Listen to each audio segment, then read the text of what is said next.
certainly think there's a gap. I think anybody that's in the industry knows that we come from two possible ways of getting anywhere in this industry, and that's, I go to school and learn a bunch of high-powered stuff out of the books, and then I have to start the actual application of it and learn actually what does it all mean, versus the guys that are in the trenches from day one, simultaneously probably reading a lot more than the average guy, but actually putting it to work in the gym. My experience has been that most guys that don't have a certification, but they have a long pedigree of proven results with athletes and clients alike over years, it's far more credible than somebody just comes and pulls a certification out of their back pocket that they just printed up off of some pass or fail at 72% online open book exam, right? Which seems to be like the growing fad, just to kind of fit into the fabric of corporate America. And then it gets even better, and you see them come out of college with some, they got a bachelor's degree in exercise science or something, and then you go to the gym to see them work, and I mean, they don't have any knowledge on how to use dumbbells, any knowledge on how to perform proper squats. Do you know who you were just talking to in there? That was Teddy K. Teddy K, goddammit! Knowledge on whether or not a client should actually be doing a squat. And I guess it doesn't really matter if they knew about the client doing a squat, because they really don't have any intention of taking a client actually onto the physical weight room floor. They'll spend more time in some little corner of the gym with medicine balls, rubber bands, and plyo boxes, and agility ladders and stuff, that, doing things that really look more like a watered down Cirque du Soleil kind of, let us entertain you for like entertainment training more than... It's like you didn't have anything else better to do, so instead of spending, $11 on a movie ticket and, maybe another $12 or $13 on Coke and popcorn, you spend your, $70 or $80 on a guy that's going to, have a good conversation with you, make you sweat, and run around a little bit, and then it's all good because you're doing it in the name of health. I want to get better at this. Yeah. What are your thoughts on tools as far as these like certifications now, where like you have a kettlebell certification or you have a Bosu ball certification? The reason why I ask is because of we had a guy that came into the gym 2 weeks ago, and the first question out of his mouth was, "Do you have kettlebells?" Wow. And a lot of these people today, in my opinion, they mistake a tool for being the best training methods, and they don't understand that these are just tools, and you have to know what tool to pull out of your toolbox, so to speak. Like there's this big thing in the industry right now where kettlebells are like super popular, so people mistakenly think, well, this must be the best type of way to train with kettlebells. Therefore, I ask, do you have kettlebells? What are your thoughts on that? Well, again, somebody walks up and goes, "Do you have kettlebells?" I'm asking myself, where the hell did this guy come from? What's the foundation? Where's that coming from? Who's orienting this person on how to choose a good gym, or on how to look for a good coach or a personal trainer per se? Coming in and ask if do you have TRX, or do you have kettlebells, or do you have certification for these these specialty equipment?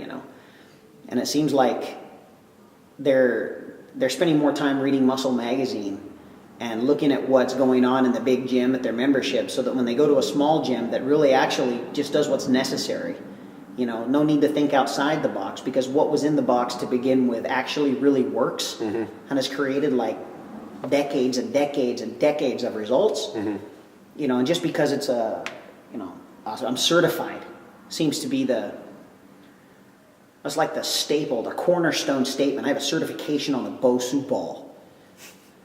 Congratulations. I'm happy for you. How's that working out with the longevity in your client list? What's your rollover rate, basically?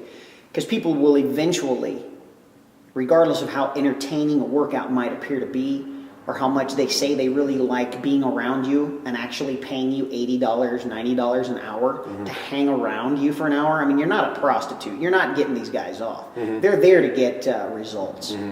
And the truth of the matter is, no amount of Bosu balling, TRXing, and kettlebelling in a traditional sense is going to take them to the long-term sustainable results. Right. I think that's more of like maybe every now and again might show up in a program to get some diversity in, maybe to correct something or to teach them a given skill or to activate some stability, part of the chain. But no way is it ever necessary to get that kind of certification. If you know how to lift a dumbbell or execute a clean or a snatch or some of the basic lifts, I think you can manage using the TRX. I think you can manage using a kettlebell. Right. I don't see I don't know. To me, it's like just adding more stuff to comb through to try to get to what really works. It's like there's no metaphor that equates to it. It actually kind of pisses me off. There's I think the best way for me to say it is that they're spending too much time being creative instead of just getting ahead of the curve and making some results happen. People are going to be motivated coming to the gym to get results. They don't care about the entertainment as much as you might think. Yeah, cool, it's fun to do stuff at the gym. And why do people say it's important to entertain the clients? Because, well, they're not getting results for the clients. So they've actually created a niche market in being an entertainer instead of a result provider. So if they can't get the results, they have no choice but to entertain. Right. That makes perfect sense. Yeah, this is my market. All I have is a $1,000 smile and an attitude that keeps people coming back for more. And the end game of it is you're nothing more than just a paid companion for an hour, and no happy ending. Yeah. Paid companion, no happy ending. And I hope they come back and buy another 10 sessions for next month, because that would really help me, lock in my 401k. But yeah, definitely, certifications for every single thing. Like, most kids, at least in a demographic that would be in their 30s or older, we all learn to ride a bike. I find it entertaining that you need a certification to ride a bike. Right. Or you need a certification to do a push-up. Or a certification to, serve water. Right. Anymore. It seems like everything is a specialization. I think one of my favorite quotes came from a client years ago. He gave me a definition of a specialist. And a specialist is somebody that knows more and more about less and less until they know absolutely everything about nothing at all. Wow. I thought that was actually one of the most clever ways of looking at it. Getting really so is. good at so little. Yeah, that they miss the big picture, So certifying and specializing and making, instead of just keeping a good general grasp on what works, program design, and I guess the proper use of program design, periodization, and moving through a system of steps that will continue to put results on the board. That keeps people coming back. Right. So definitely certified does not mean qualified, but more importantly, what would determine if you're qualified is social proof. Exactly. The evidence that Show the me the results money. you've produced. Show me the money. Right. Definitely. Certified means you could afford to pay for a certification. Certified means you have the time on your hands because you probably didn't have any clients, and you just sat down and got a certification. Or you're going through the standard corporate America of process. If you do this, you will obtain this, and then you can be somebody. So it's do, have, be. Completely backwards. If you're committed to being an excellent trainer, you'll do what it takes. Like what? Write good programs, keep good records. What gets recorded gets improved. It's one of my favorite statements from a really good friend of mine. I love that one. He, not jerking around with a cell phone in the middle of a session. Being, I guess, honest with yourself about what you want to do every day. Not just come in and say, oh no, PT's like a great way to make easy money. Like when I was going to college, it was like go to the restaurant and be a waiter, get good tips, or be a bartender. And now it's like everybody wants to be a personal trainer because that's like the cool thing to do. It makes a lot of money for a little time investment. So they're kind of, I would say they're watering down the industry, making it tough on the people that are really concerned with providing really good training, and they actually live it and love it.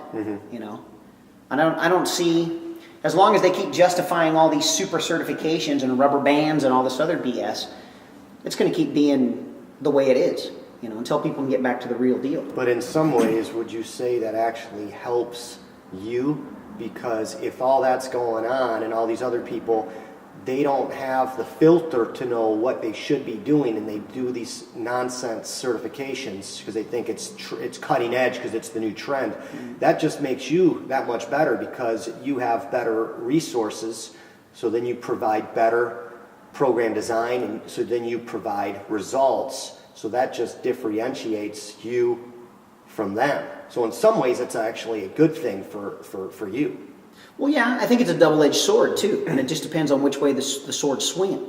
Like if you've created a name for yourself and you've got a couple of really good testimonials, people backing you up, and you stick to your methodology. I think the longevity of a career is based on that. You sticking to your guns, and people seeing it's not like, oh, this is the new fad versus everybody's going over here and doing what they've been doing for the last 10 years, and they're still getting good results.